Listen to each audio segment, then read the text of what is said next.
Olá, colega. Meu nome é Paulo Tarcísio, sou médico anestesista. E vamos iniciar hoje uma série de vídeos falando sobre a parada cardíaca, o suporte avançado de vida na parada cardíaca.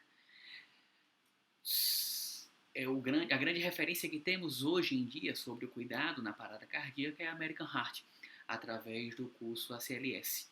E essa série de vídeos de nenhuma maneira propõe que você não faça o curso. Ao contrário disso, eu recomendo fortemente que faça o curso, por vários motivos. Primeiro, o que eu considero menos importante é a certificação. Então, o curso vai te dar uma certificação que é reconhecida em provas de residência, em concursos públicos e até alguns hospitais privados certificados. Eles exigem que o médico tenha o ACLS em dia para que você possa trabalhar no quadro desse hospital. E segundo, o principal é que o ACLS é um curso muito bem montado. É um curso que, ao final dele, você se sente diferente. Você se sente mais capaz de responder a uma parada cardíaca, a cuidar de um paciente grave. Você se sente assim.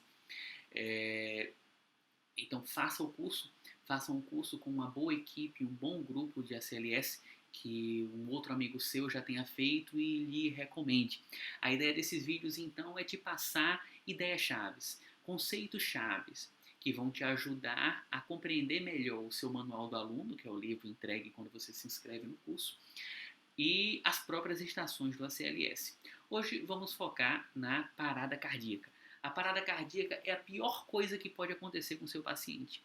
E é muito bom você se sentir confortável em lidar e responder uma parada cardíaca. Ele dá uma segurança muito grande no seu plantão e na sua vida médica. Vamos lá? Então, em geral, a vida do médico recém-formado, do médico emergencista, é trabalhar no pronto-socorro. Você está lá no pronto-socorro, atendendo ficha verde, ficha verde, ficha verde. De repente, alguém chega para você e diz assim: doutor, o paciente do leito 3 está parando, ou o paciente do leito 3 está ficando roxo, ou o paciente do leito 3 está irresponsivo. E você vai sair do seu consultório e vai lá no leito 3 ver o que está acontecendo com o paciente. Aí é o primeiro ponto-chave do ACLS. O ACLS é uma grande bifurcação. Ou o paciente está parado, ou o paciente se move.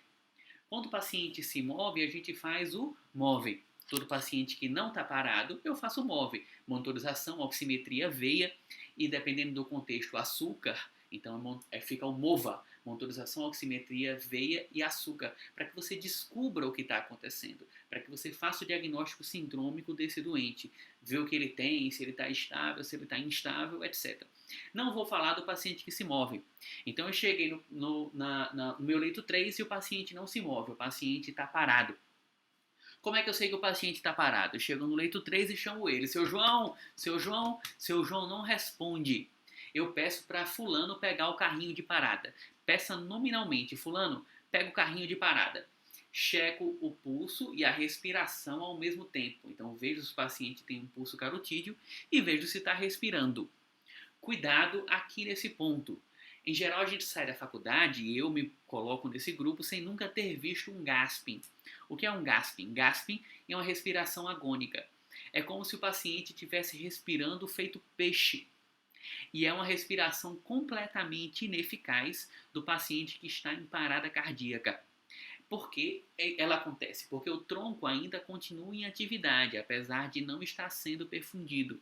Então, cuidado para não confundir gasping com respiração, que é a respiração de peixe, o gasping, e dizer que como o paciente está respirando, ele não está em parada cardíaca. E você não sente pulso, mas fala que o paciente não está parado, porque parece que ele está respirando. Cuidado com gasping.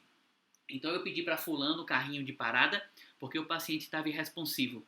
Logo depois chequei pulso, vi que o paciente não tem pulso e não respira, ou o paciente não tem pulso e tem gasping. Inicio imediatamente a RCP e peço para uma segunda pessoa o AMBU. Em geral, o AMBU chega antes do carrinho de parada.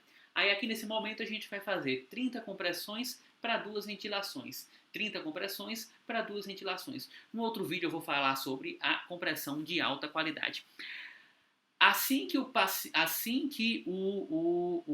carrinho de parada chegar, eu vou parar minha RCP, eu vou parar minha ventilação com AMBU e vou colocar as PAs no tórax do meu paciente, para ver se ele está realmente parado. Existe uma diferença importante sobre o desfibrilador e sobre o monitor. Qual é a diferença do desfibrilador? Ele fala apenas choque indicado, choque não indicado. Quando é que ele diz que o choque é indicado? O DEA, o desfibrilador externo automático. Ele diz que o choque é indicado quando é FV ou TV. E qualquer outro ritmo, ele diz que o choque é não indicado. Então, se você coloca o DEA no paciente, ele fala assim, choque indicado, eu não sei qual ritmo é, mas ou é FV ou é TV. Se ele fala choque não indicado, pode ser uma ESP, pode ser uma sistolia, ou pode ser um paciente com ritmo sinusal e um paciente com pulso. Então, o DEA, ele só sabe falar essas duas coisas. Se por um acaso, se o paciente teve retorno da circulação espontânea e tem ritmo sinusal, o DEA vai falar assim, choque não indicado. Então, após o DEA falar choque não indicado, checa o pulso para ver se o paciente não está com pulso e com ritmo organizado, provavelmente. Agora, nos nossos hospitais, em geral, a gente não tem desfibrilador, DEA, a gente tem monitor. Com o monitor, eu coloco as pás no paciente, eu vejo o traçado eletrocardiográfico e eu dou o diagnóstico eletrocardiográfico do paciente. Aí tem que estudar os traçados e aprender sobre os traçados, como diferenciar uma FV de uma TV, o que é uma ESP e tudo mais. Tem que estudar isso aí, não tem jeito. A gente vai dividir então em 3 grupos, algumas coisas importantes sobre cada um desses grupos. Primeiro, a FV-TV. A FV-TV a gente trata como um grupo só. O tratamento que a gente faz na FV-TV é o mesmo. Eu acho que a TV é o ritmo mais difícil de todos. Porque a TV pode ser um ritmo de parada. Então o paciente pode ter uma TV completamente sem pulso. A TV ela pode ser um ritmo instável, ou seja, o paciente tem pulso com TV, mas ele está ou hipotenso, ou está fazendo congestão pulmonar, ou está com rebaixamento de consciência. Ou a TV pode ser um ritmo estável. O paciente pode estar sentado conversando com você, com PA normal, Glasgow 15 e está com a TV lá, uma TV estável. Isso é muito comum. Cardiopata crônico, como um chagásico, isso pode acontecer. Então a TV pode ser um paciente completamente estável, pode ser um paciente parado ou pode ser um paciente instável. E em cada uma dessas situações, a TV vai ser tratada de um modo diferente. A TV sem pulso, ela é tratada do mesmo modo que a fibrilação ventricular. Então a fibrilação ventricular é sempre sem pulso. Se você vir um FV no monitor, você não vai checar pulso, porque FV não tem pulso. A TV sim, ela pode ter pulso. A TV pode ser sem pulso, que é parada cardíaca, ou TV com pulso, que pode estar estável ou pode estar instável. Então, muita atenção com a TV, mas FV você nunca vai checar pulso. A ESP é qualquer atividade elétrica que não tenha pulso. Então, paciente com a ESP, parada cardíaca, ele em geral tem um ritmo agônico, mas um paciente pode perfeitamente ter um ritmo sinusal no monitor e estar em AESP. Como é que isso pode acontecer? Por exemplo, se você teve um tiro na artéria femoral, sangrou, um jovem, o coração dele não tem nenhum problema. O coração vai continuar batendo normalmente, com a atividade elétrica dele sinusal. Mas como não tem sangue para ejetar, ele vai ter uma atividade elétrica sem pulso. Então é muito comum na hipovolemia que o paciente evolua para a ESP assistolia diretamente e não para a fibrilação ventricular, mas pode acontecer, tá bom? Então a atividade elétrica sem pulso é qualquer atividade elétrica que não tem pulso. O mais comum é o ritmo agônico, mas pode ser um ritmo sinusal, por exemplo. E a assistolia é a linha reta. Quando você vê uma linha reta no monitor, você não diz que o paciente está parado, você diz que ele está em linha reta. Aí você inicia o protocolo de linha reta, que serve para quê? Para diferenciar se aquela linha reta é realmente uma assistolia ou se aquela linha reta é uma falsa assistolia. Aí o protocolo de linha reta é cabos, ganhos e derivações, protocolo famoso. Mas vamos entender o que está por trás dele. Cabos. Alguns monitores, principalmente os mais antigos, se um cabo estiver solto, vai mostrar no traçado uma linha reta. Os mais novos não mostram a linha reta, mostram uma linha tracejada. Então o que significa checar os cabos? É ver se os cabos estão realmente conectados e fixados no paciente e fixados também no monitor, tá?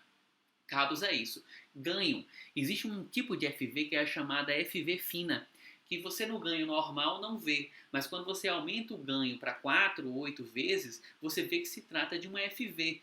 Então repara que na FV o coração está batendo tão rápido, tão rápido, tão rápido que não ejeta sangue. Já na assistolia o coração está completamente parado. Então são formas completamente diferentes de parada cardíaca. A FV é como, já viu aquela roda de carro que está girando tão rápido que você acha que ela está parada? A FV é mais ou menos isso. É um coração que bate tão rápido que é como se estivesse parado. O tratamento delas é distinto. Se eu vejo que o paciente tem uma FV fina, eu tenho que tratar com uma FV. A assistolia eu trato com uma assistolia. Então eu aumento o ganho para ver se aquilo não é uma falsa assistolia. E na verdade se trata de uma linha reta. Então cabos é ver se os cabos estão conectados e que aquele ritmo é realmente uma assistolia. Ganhos, aumentar o ganho e ver que não se trata de uma FV fina. Derivações, lembra que eletrocardiograma é leitura de vetor. Então é como se eu tenho uma câmera aqui que lê um vetor. Se o vetor está perpendicular à câmera, o traçado vai ser uma linha reta. Então imagina que você está em D2 e o paciente tem um azar de tanto a linha, o vetor atrial, quanto o vetor ventricular, eles estão indo direto, perpendicular com a câmera da derivação D2, que é normalmente a que a gente usa. Então é uma falsa linha reta. Ou então no monitor, se o paciente está com os eletrodos, eu tenho lá uma falsa linha reta. Se o paciente está com os eletrodos conectados, eu mudo a derivação para D2, D3, D1, aí ele continua em linha reta, então de fato é uma sistolia. Ou se eu estou com as pás, eu simplesmente mudo a posição das pás. E aí eu saio de D2, que é esse aqui que a gente normalmente usa, e coloco em D3 ou coloco em D1. Aí se o paciente continua com linha reta, é uma sistolia. Então primeiro eu digo que é a linha reta. Se os cabos estão ok, se eu aumento o ganho e a linha continua reta, se eu mudo a derivação e a linha continua reta, aí você pode falar que é uma assistolia. Mas vamos falar primeiro da FVTV. Então você chegou lá no leito 3, seu João estava irresponsivo. Você vê seu João não respondeu. Você falou, fulano, pega o carrinho de parada, cicrano, pega o ambu. Checo o pulso, checo respiração, não sinto pulso, o paciente não respira ou o paciente não tem pulso e tem gasping, parada cardíaca. Inicio imediatamente a RCP de alta qualidade, a coisa mais importante. Quando chega o ambu, aí eu faço a relação 30 compressões para 2 ventilações, 30 compressões para 2 ventilações, 30 compressões para 2 ventilações. Assim que o carrinho de parada chegar, assim que o carrinho de parada estiver ligado, você para a RCP e coloca o desfibrilador no paciente, para ver se ele não tem um FV. Entenda que as coisas mais importantes da FVTV são RCP de alta qualidade e desfibrilação precoce. Não postergue nada para fazer isso. Primeiro você faz isso, RCP de qualidade e desfibrilação. Depois você faz o resto. Medicação, intubação, qualquer outra coisa é depois que você faz, ok? Então as coisas mais importantes, as que mudam o prognóstico são RCP de alta qualidade e desfibrilação precoce. Todo o resto é perfumaria. A essência do trabalho na parada cardíaca é RCP de alta qualidade e desfibrilação precoce. Chegou o desfibrilador, coloco. Se o ritmo é chocável, eu choco o paciente, desfibrilo o paciente. Que carga colocar? Boto a carga máxima. Então, o paciente para mim já está morto. Para que eu vou economizar a carga com ele? Já boto carga máxima desde a primeira desfibrilação. Imediatamente após a desfibrilação, você vai iniciar a compressão. Nunca cheque pulso após uma desfibrilação. Nunca cheque pulso após uma desfibrilação. Desfibrilou, RCP imediatamente. Desfibrilou, RCP imediatamente. Tudo no ACLS vai ser de 2 em 2 minutos. Então vamos recapitular. Você está fazendo lá RCP e ventilação 30 para 2, 30 para 2, 30 para 2. Chega o carrinho de parada. Imediatamente eu paro a compressão torácica, coloco as pás, faço a desfibrilação, devolvo as pás e volto para a compressão. 30 compressões, 2 ventilações. 30 compressões, 2 ventilações. Alguém que está com o relógio, e o relógio aqui é fundamental, vai falar 2 minutos. Depois de 2 minutos, eu checo o ritmo novamente. Se o paciente continua em FV ou TV, eu vou desfibrilar. Quando eu vou checar pulso na CLS? Eu vou checar pulso quando o paciente tem ritmo organizado. Então, se eu coloquei as pás no paciente e ele continua em FV, não cheque pulso, porque FV não tem pulso. Checou que é FV, desfibrila e volta para as compressões e ventilação, ok? Então eu só checo o pulso de 2 em 2 minutos quando há ritmo organizado. Uma coisa importante, se sua RCP é muito boa, vai aparecer um traçado elétrico durante a RCP no monitor. Ignore esse traçado elétrico, ele não tem importância nenhuma. Só olhe para o monitor de 2 em 2 minutos. Quando o dono do relógio falar assim, 2 minutos, 2 minutos, 2 minutos, a cada 2 minutos é que você olha o monitor e se tiver ritmo organizado, você tenta checar pulso, ok? Então, dei meu segundo choque. O paciente continuava em FV, dei o segundo choque. A primeira droga, tanto na FVTV quanto na especistolia, sempre será a adrenalina. A adrenalina é sempre a primeira droga, mas os momentos são diferentes. Na especistolia, eu vou fazer adrenalina assim que possível. Na FVTV, eu só faço adrenalina após o segundo choque. Nesse intervalo entre o primeiro choque e o segundo choque, ou seja, nesses primeiros 2 minutos, o paciente já está tendo uma boa RCP, já está tendo uma ventilação com AMBU e já fez a primeira desfibrilação. Agora, entre o primeiro e o segundo choque, eu vou fazer duas coisas. Primeiro, colocar a monitorização do paciente. Para que serve isso? Quando eu coloco as pás, eu preciso colocar as pás para ver o ritmo do doente no monitor. Quando eu coloco a monitorização, eu só paro o RCP e olho para o monitor. Então eu tenho muito mais velocidade para checar o ritmo do paciente. Tá ok? Então, entre o primeiro e o segundo choque, você coloca os eletrodos, ou você pede para alguém que não está fazendo RCP nem ventilação colocar os eletrodos. E também, em geral, quem faz é o enfermeiro, o acesso periférico. Você vai pegar o acesso periférico entre o primeiro e o segundo choque. Tá? Após o segundo choque, se o paciente tem acesso periférico, aí eu vou fazer minha primeira droga, que é quem? Adrenalina. Adrenalina na FVTV após o segundo choque. Adrenalina na FVTV após o segundo choque, ok? Continuei.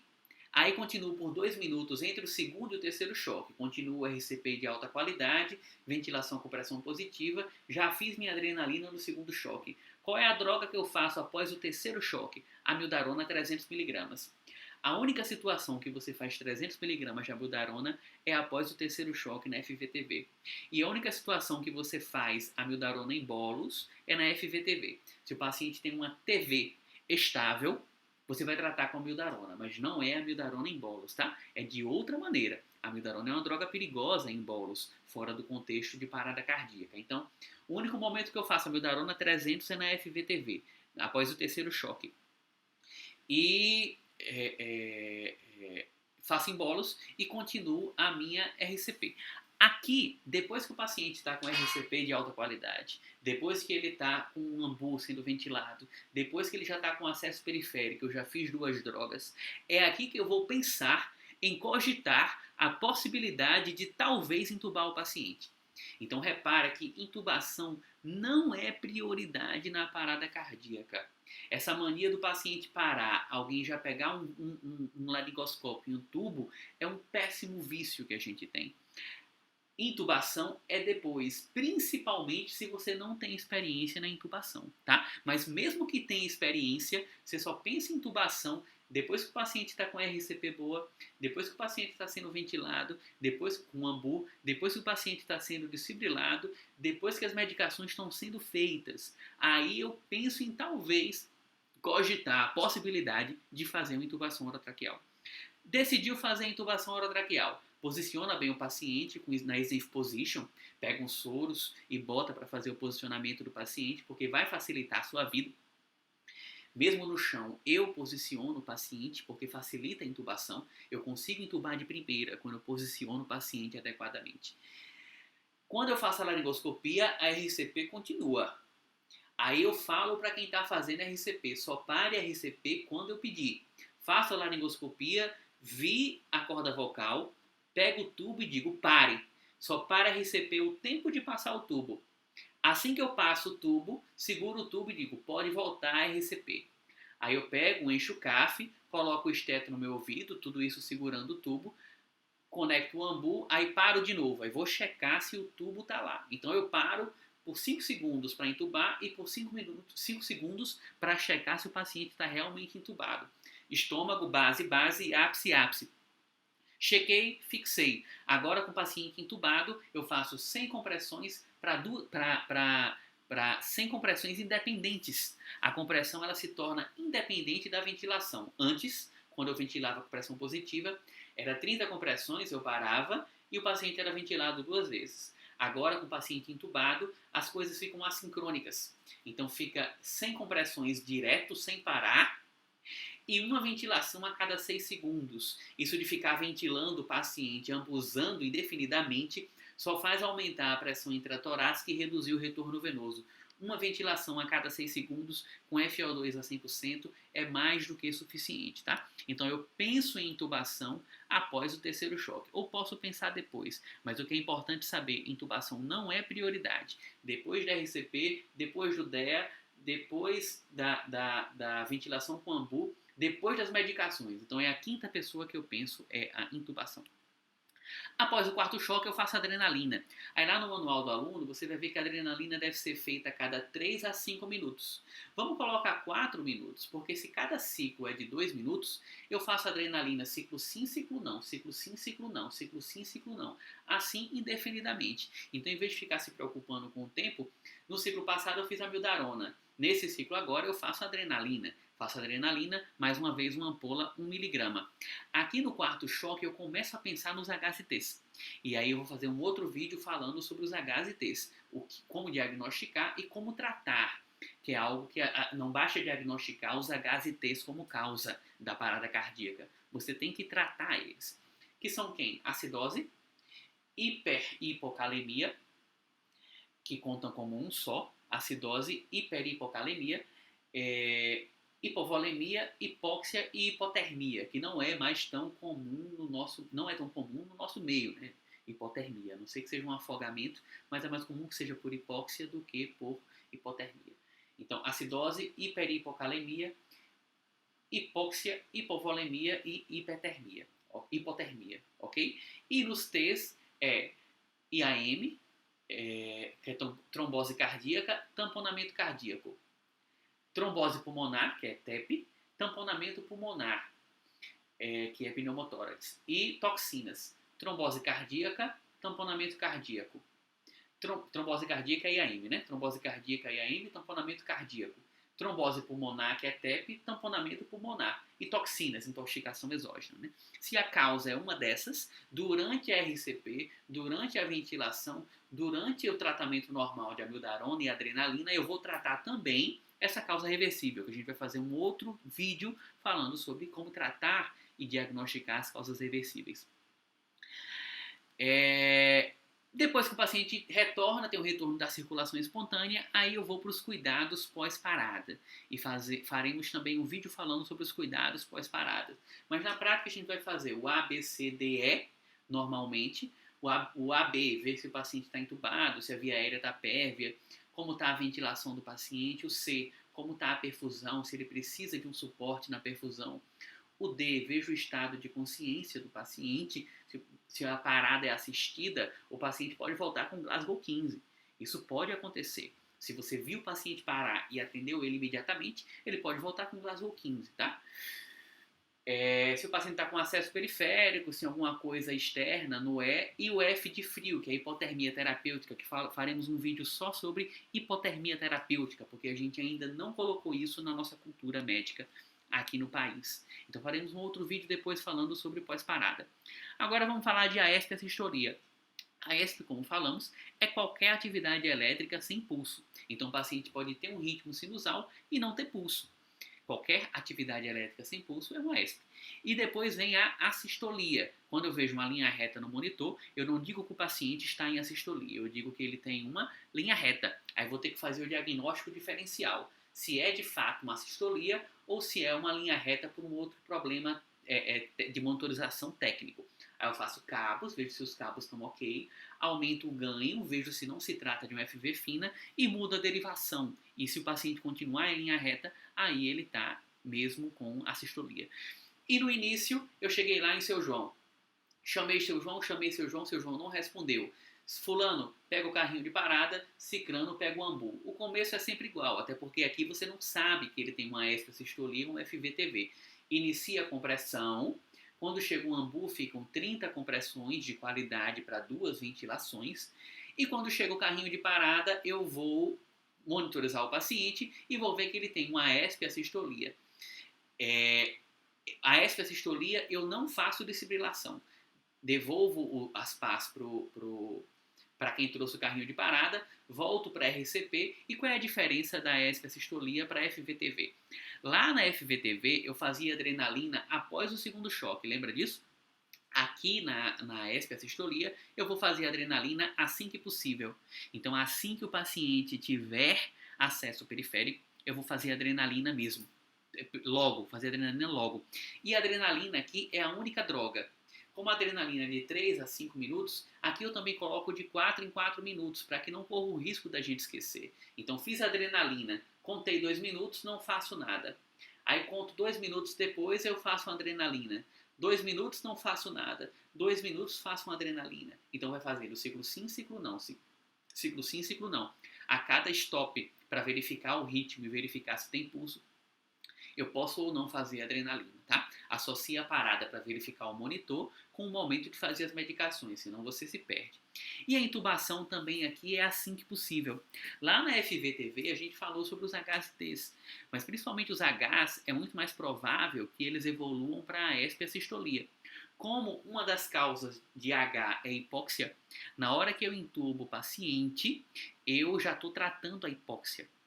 Quando é que eu faço intubação na ESP e a sistolia? Depois que eu estou fazendo RCP de qualidade, depois que o paciente está sendo ambusado, depois que eu faço adrenalina, aí eu penso em intubação. Aí faço a intubação no paciente, tá? E faço a investigação e diagnóstico dos HZTs assim que possível. Então, na ESP e sistolia é tudo assim que possível. Adrenalina assim que possível, intubação assim que possível e HZTs assim que possível. Depois dos HSTs, vem os cuidados pós-paradas, que são semelhantes aos cuidados da FVTV. Então, no próximo vídeo, falaremos sobre sobre a RCP de alta qualidade. E depois veremos os HSTs. Ok? Até breve, nos vemos daqui a alguns vídeos.